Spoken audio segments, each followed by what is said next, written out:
Okay, hello. Hello, everybody. Thank you very much for being there. Same mistake I made the other day. There, let me turn down the volume. Here. Okay, and there we go. Okay, welcome to our fourth lesson this month. Today we're going to be working on some pronunciation tips for you to be able to speak more smoothly and to feel more confident and comfortable when using regular verbs in past. Okay, we're going to wait for a couple of seconds for others to join the meeting today. Before we plunge into the topic itself, let me tell you a little bit about my experience as a student connected to pronunciation. I was a teenager when I was studying English at a private institute. Hi there, hello everybody. And I had no idea about phonetics and things like those. It was when I started the teacher training college that I started becoming acquainted with all these things. Hi there. With phonetic symbols, with intonation, with pronunciation. And of course, I'm not going to ask you to become experts on the subject, but some things will help you become more fluent and also better listeners, yeah? Because the moment you know, hi, now you can use the chat, Andrea. The moment you become more acquainted with this, you will be able to understand people better, English speakers better. Okay. All right. For those of you who don't know me, I'm Andrea Rial, a teacher of English from Argentina. I help adult students at a pre-intermediate and intermediate level become more fluent and more confident in English. So, having said that, let's plunge into our lesson today. As I said before, we're going to crack this mysterious rule on how to pronounce regular verbs in past. But first of all, okay, let me get it here, this way. Let's go back to some theory. Okay, what is a regular verb?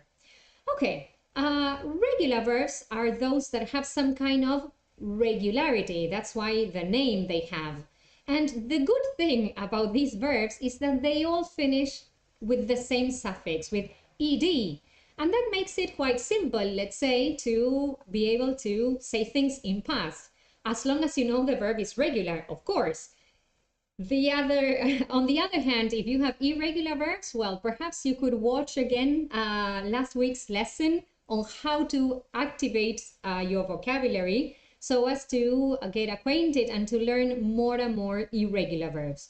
But that's not our topic today. We're going to focus on regular ones. Okay, remember that the good thing about the regularity that these verbs have is that the ed is present both in the simple past form and in the past participle form. For example, when you have to say something using the present perfect, passive voice, yes, it's the same thing and the same rules are going to apply. Let's take a look at the spelling rules first, because then we're going to make some kind of connection or nod with pronunciation rules.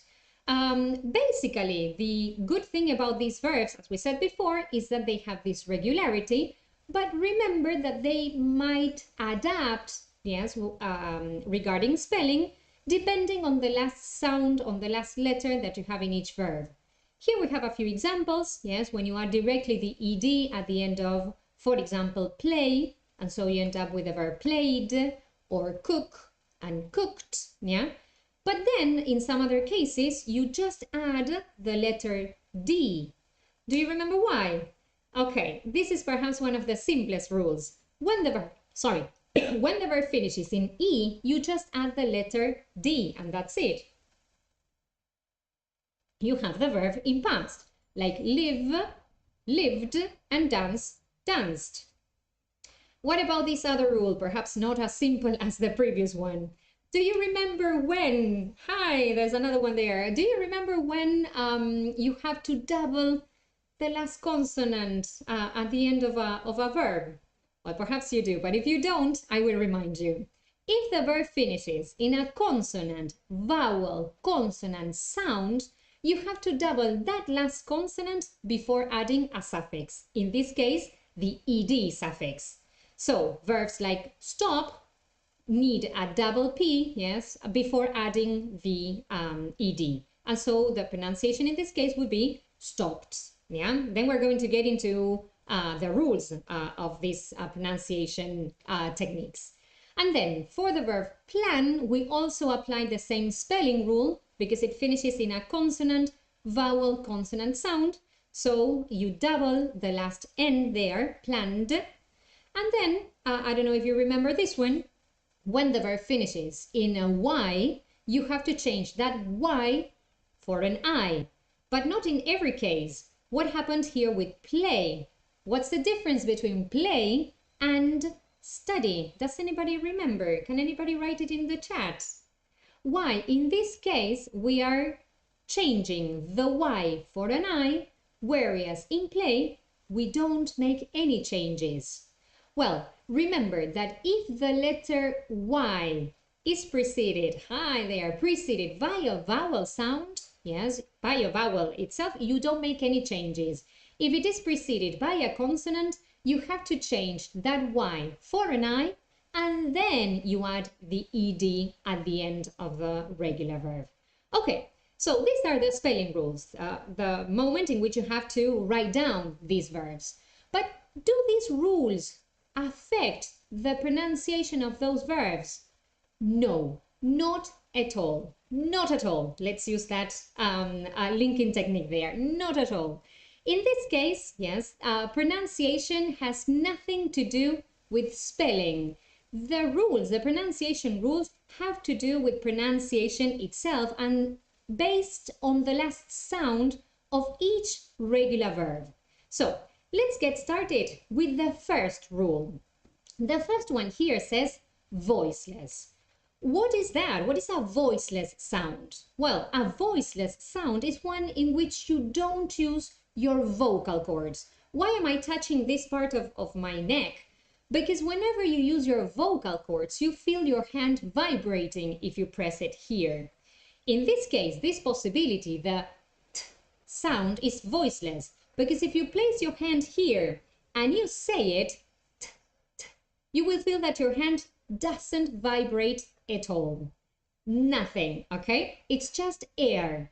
And so in this case, we're going to pronounce the ed suffix at the end of verbs as the t, when. Okay, when the verb in infinitive finishes with another voiceless sound. All this theory, okay, if we ask an English person, sorry, is that sound voiced, voiceless? Do you use it, do you use the t or another sound? They will have no idea at all, because for them this is something natural. Remember that pronunciation has to do with being able to say things, to pronounce sounds, to utter sounds smoothly. So this is something inherent to the English language. They have never ever studied the pronunciation rules of regular verbs. We do so because some of these sounds are different from our mother tongue's sounds. So we have to learn how they do it in order to internalize it as time goes by, let's say. So again, remember this thing about voiceless sounds. You don't use your vocal cords. Okay, so let me give you a couple of examples. There are 6 voiceless sounds that you can find here, and to which you will have to add the t sound at the end of a regular verb. So in this case, the verb shop finishes in a voiceless sound, so the pronunciation of the suffix is going to be with this sound that we have here, with the t. So shop becomes shopped. While I say all these verbs, the idea is that you repeat them as well. If you're at home, it's going to be simpler. If you're in the office, you might say it in a low voice, but don't miss the opportunity of repeating these sounds after I say them. Okay, so this is one voiceless sound. The other one, the verb cook, also finishes in a voiceless sound, so the pronunciation of that verb in past becomes cooked, cooked. Okay, another one. This is a phonetic symbol, but the sound it identifies is sh. Again, only air. In all these sounds, the common factor that you're going to find is that they are all pronounced with air. Different positions of your tongue, different movements of your mouth, but they are just air. Look at this one. So we said it's wash, and the pronunciation of the verb is, if you have to pronounce it with a T, washed. Okay? Here, I decided to use this verb relax, but look at the sound that we have here as the phonetic symbol. Because as I said before, this has to do with pronunciation and not with spelling. The spelling rules were the ones we mentioned before. This has to do with that, with sounds. Which is the last sound of this verb in infinitive? Relax. It's this S. So that's why here, as an example of a verb finishing in the sound S, you have relax. You could have any other verb like pass, for example, and in that case it's clearer because the spelling is the same as the pronunciation. But in this case, okay, I did it on purpose. So how do you pronounce that verb in past?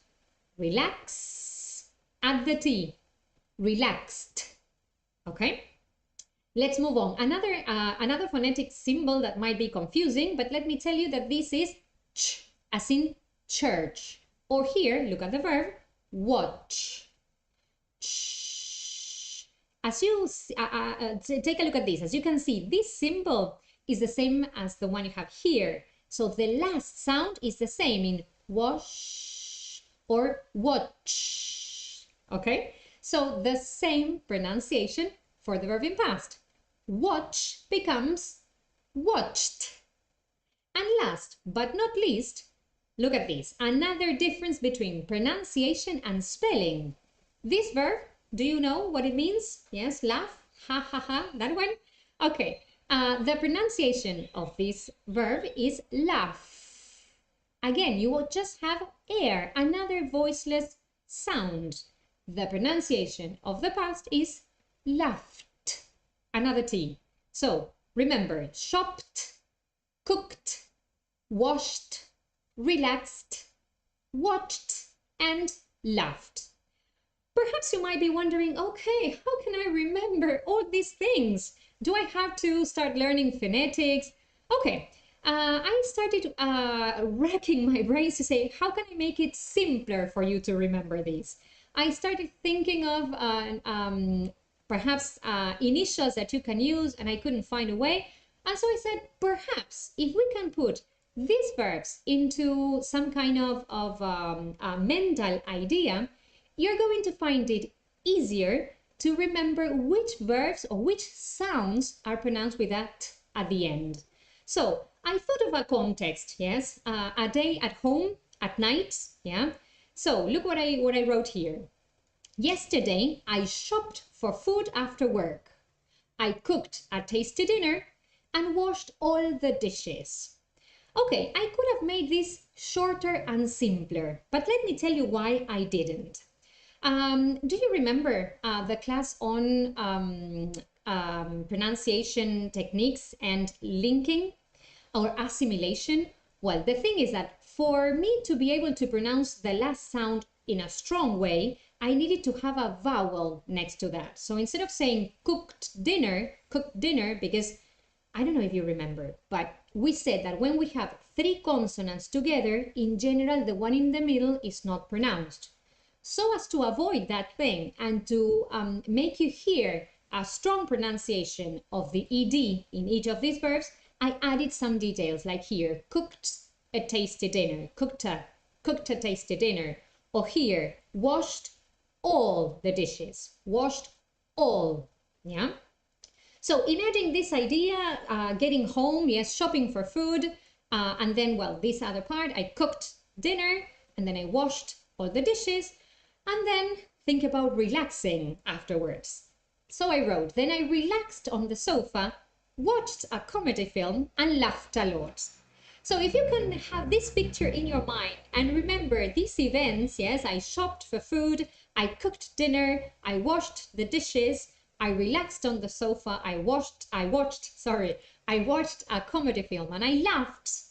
You might be able to remember the 6 sounds or the last sounds that a verb must have in order to pronounce the ed suffix as t. Okay, so this is just for your mind to have an idea, like a visual idea, as I said before, of some different events, and all those events, all those verbs are pronounced with a t sound. Okay? All right, so this was the first one, a voiceless sound, this t. Which is the second one? Well, if we have voiceless sounds, we also have voiced ones.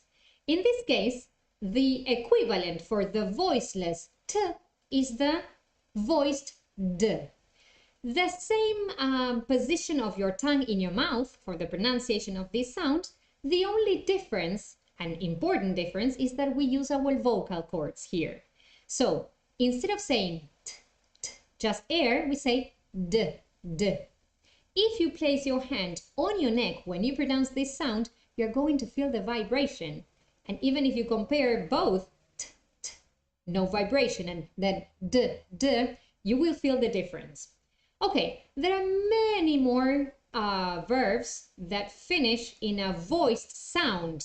So, or there are many more sounds, let's say, that are then joined together with this d at the end.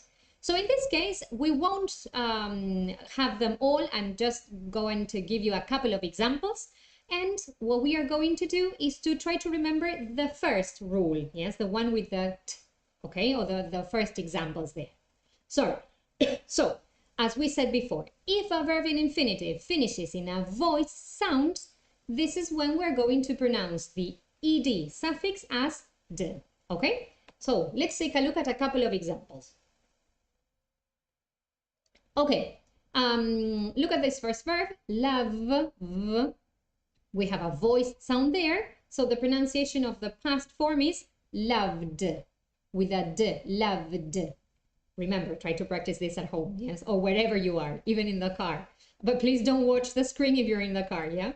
Another sound which is voiced is the R, like fear. So the pronunciation of these verbs is feared. In this case, if it is British or American English, remember that the main difference between them is that in British English, people don't pronounce the R at the end of a word, so they're going to say fear, and the pronunciation is the same, yes, of the past, feared. Or in American English, you will hear the R, fear, feared, okay?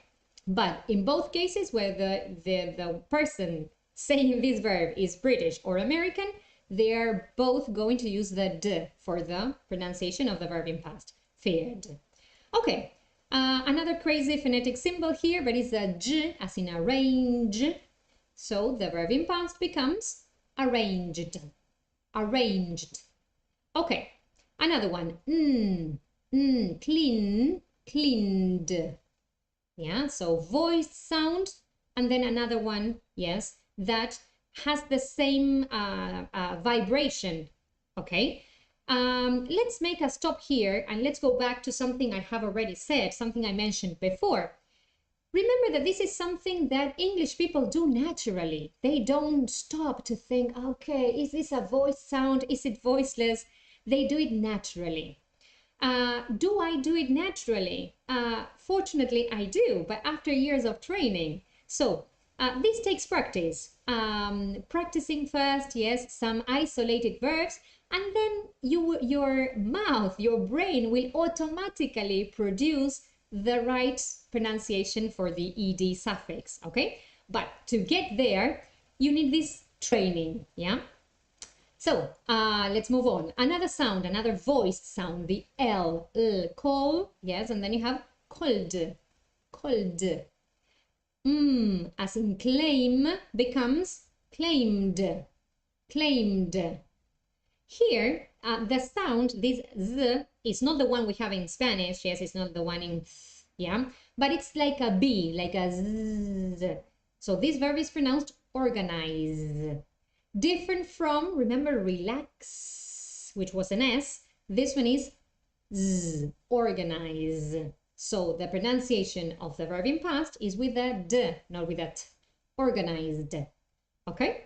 And then all vowel sounds are voiced. So if a verb finishes in a vowel sound, the past tense is going to be pronounced with a D. Play, played, and then allow, allowed.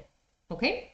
So second rule, cracked. Remember, first one, voiceless. When a verb finishes in a voiceless sound, the past tense is also pronounced with a voiceless t. And when a verb in infinitive finishes with a voiced sound, the ed is also pronounced with another voiced sound, with a d here. Okay? But this is not it. There is a third rule, my favorite one, by the way, in which we add an extra syllable to the pronunciation of the verb. Okay, so in this case, it's the same basic rule of being comfortable when speaking, of being able to produce something that is smooth. Let's think of the verb, for example, want, that finishes in a t sound. And you want to say it in past. You say, well, the t is voiceless, so I have to use t again.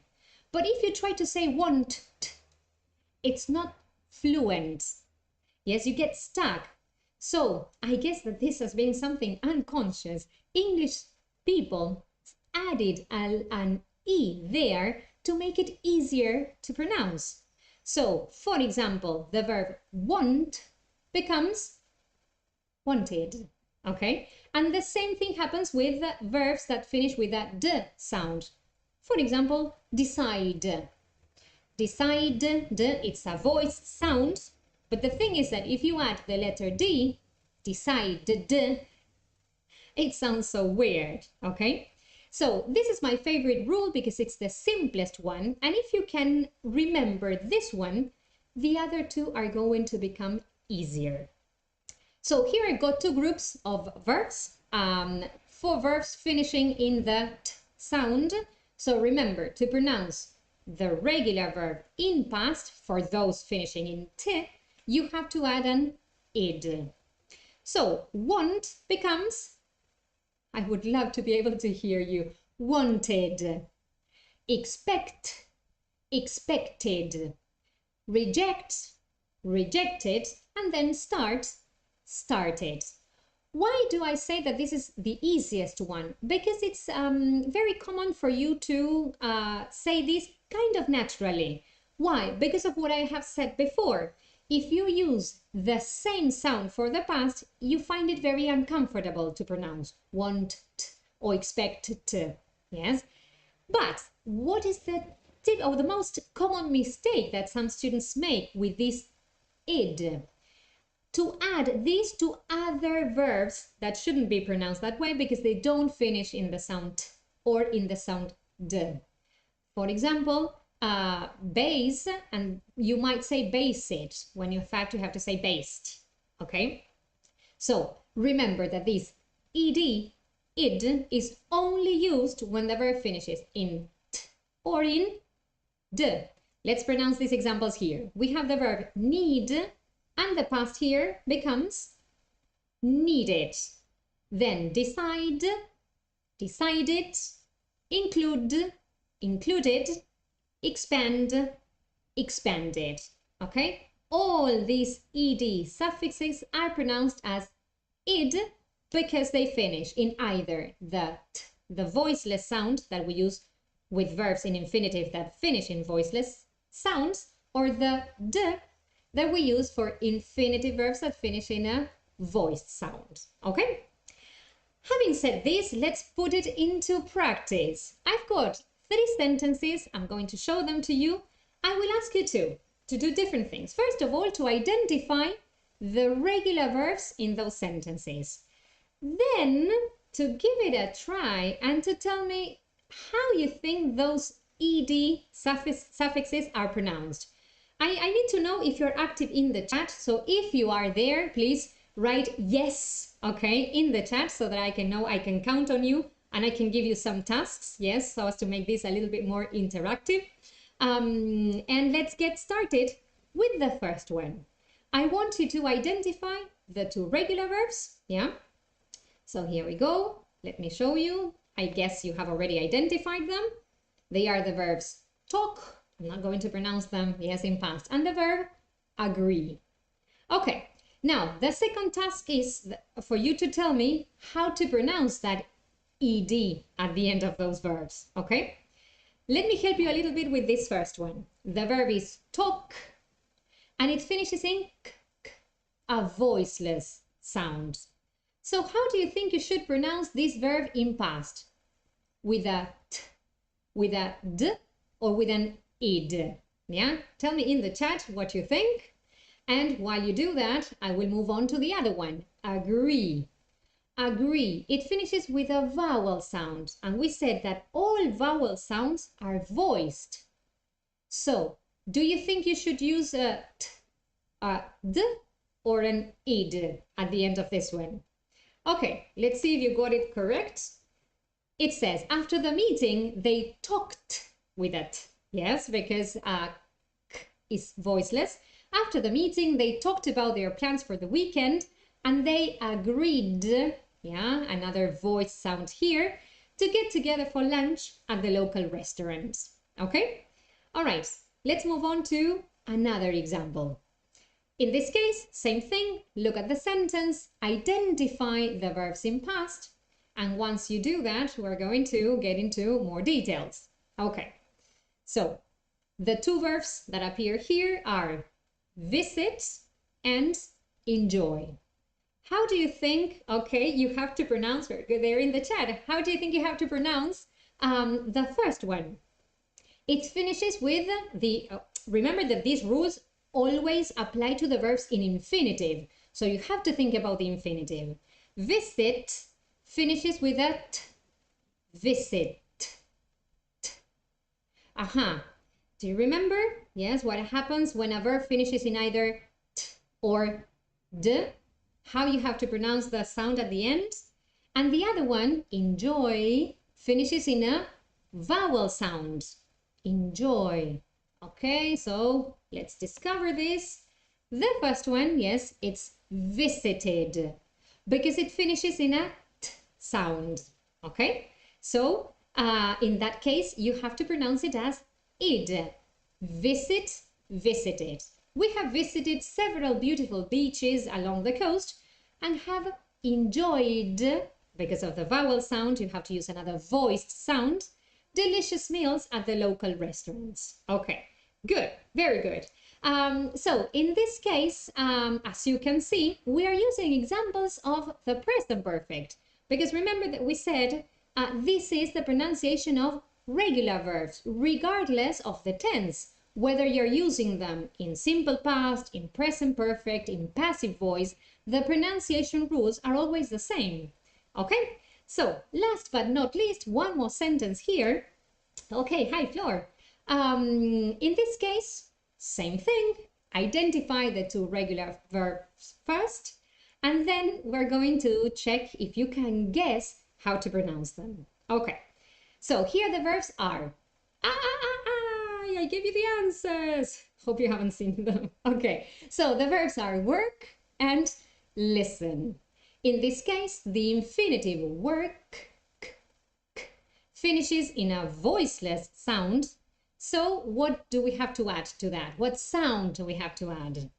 And then listen finishes in a voiced sound. So to pronounce that regular verb in past, we have to use which sound for listen? Very good there in the chat. Okay, let's check. The first one is worked. She worked late into the night. In this case, I stopped after worked for you to listen to the T, because if I say, yes, everything together, the T might disappear because of assimilation. Worked, yes, worked late. She worked late into the night to finish the project and then listened there, listened to some music before going to bed. Okay? All right, great. So these were just some exercise for you to identify when to use one sound and when to use the other. As we usually do every class, we're going to have some kind of summary, okay, to go back to what we have said. So remember, there are three possible ways of pronouncing the ed suffix at the end of regular verbs, regardless of their spelling rules and regardless of the tense. Past simple, present perfect, passive voice, it's the same, okay?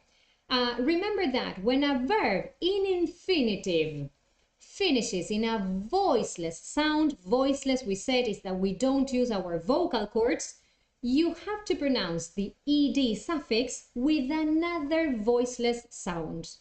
In this case, the t. So, for example, the verb watch in past, yes, becomes watched. Or in past participle, same thing, yes? Okay? Good. Then we said if a verb in infinitive finishes with a voiced sound, and we made, yes, like some examples. There were not all the voiced sounds there on that list, but many of them. You have to pronounce the ed with another voiced sound, with a d. So the verb plan, for example, becomes planned. Okay, whenever I teach this to my students in class, I usually tell them that I'm not that focused on the difference between these two sounds. So I don't really, at the very beginning and at an intermediate level, I don't pay much attention to that, whether they're using a d or a t. But I want them to make very sure that they do distinguish this other pronunciation, yes, the id at the end, okay? If you want to remember the voiceless sounds, remember there are 6, and we had that situation we imagined about an evening at home for you to remember the 6 verbs. Do you remember? Let me repeat it. I shopped for food, I cooked a delicious meal, I washed all the dishes, and after doing that, I relaxed on the sofa, I watched a comedy film, and I laughed a lot. If you can remember that situation, you will remember the 6 voiceless sounds that you can find at the end of regular verbs, okay? Good. And then this last part, we said, if a verb in infinitive finishes with one of these two sounds, remember how uncomfortable it is to repeat the same sound, you have to add an ed to that. So want, instead of saying it as want, becomes wanted, and need, instead of saying need, becomes needed. Yeah? Okay, remember that I said this is something English people do naturally. They have no idea about these rules. They don't know what a voiced sound is, what a voiceless sound is. It's just something they do automatically because whenever you speak, the aim is to do it smoothly. That's why we pay close attention to fluency and we say, well, what's the connection between these and being fluent in English? The more comfortable you feel when you articulate sounds, the more fluent you will become. That's why I think that was my first lesson, we said that there are 2 sides, 2 aspects of fluency. The mental one, the one in which you have to have access to structures, to vocabulary, and the physical one, the sounds that you need to utter, to produce, in order to put those ideas into words, into a speaking chunk, let's say, okay? So that's why in today's lesson, I decided to focus on this special aspect of regular verbs. How can you learn all these? Okay, by repetition. Repeat them. Whenever you see a verb in past, a regular verb in past, go back to these and say, okay, how should I produce the ed as a t, as a d, as an ed? Remember, you can use a dictionary to check. Yes, if you use, for example, a Longman dictionary, Oxford dictionary, any English dictionary online, you can type a verb and then you can get the pronunciation of the verb in infinitive, the verb in past, and you can check whether you were right or not. So, practice makes progress. The more you practice this, the better you will become at this thing in particular, and the faster you will internalize these rules to become more natural when you have to say things using regular verbs, either in past or the past participle form of it, okay? So thank you very much for all of you for being here today. This is the end of our class. Remember, this class is going to be available for 24 hours. So if you want to watch it again, or if you have missed it, you will have that possibility of watching it till tomorrow. I also ask you, or I will ask you to subscribe to the channel to get notifications whenever there are new lessons. And here you have my Instagram link if you want to follow me there as well. Yes, I usually post things connected to each class. You will find a video also of some verbs, regular verbs, and how to pronounce them. So as I said before, thank you very much for being here, and see you again next week at the same time on the same channel. Okay, here we go. So take care and have a fantastic day. See you.